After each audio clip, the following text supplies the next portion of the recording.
Dear listeners, this week's Seder we learn about Pinchas, that he was engaged in an act of zealousness, that to save the Jewish people from destruction and turned away the wrath of the Eternal from his people.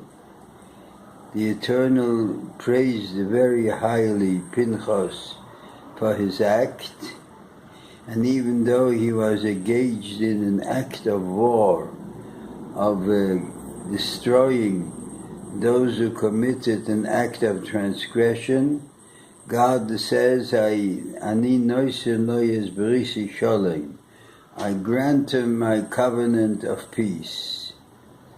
Even though this act was an act of great self-sacrifice and very laudatory, our sages make the following strange statement: Halacha ve'ein morim kain.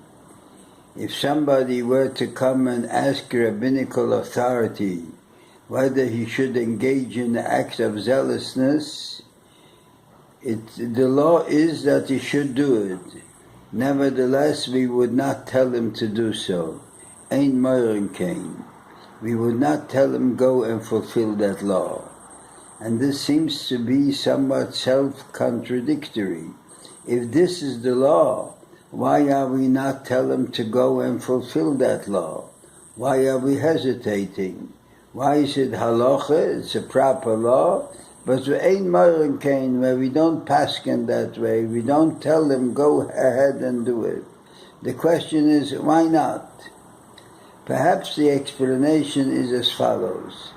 An act of zealousness, of putting down someone else because he's not behaving properly, is only valid, has only validity if it is absolute pure, if there's no mixture of other motives, if it contains element of vindictiveness, of personal satisfaction, or of a willingness to dominate, if it is not 100% pure of wanting to fulfill the will of Hashem, but if a personal interest is involved, even if on a small scale, the whole act loses its value, and instead of being laudatory and proper, becomes a negative act.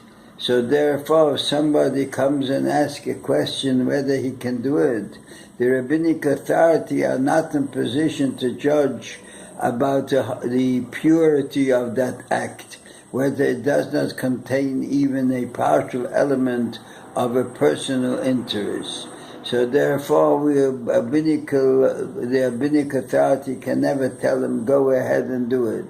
Only the individual himself can be the judge whether his act is 100% pure without any mixture of other motivations, of other interests.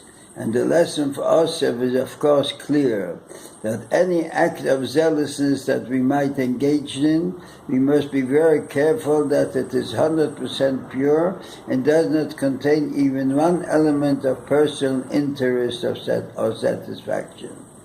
Have a good Shabbos, and thank you very much.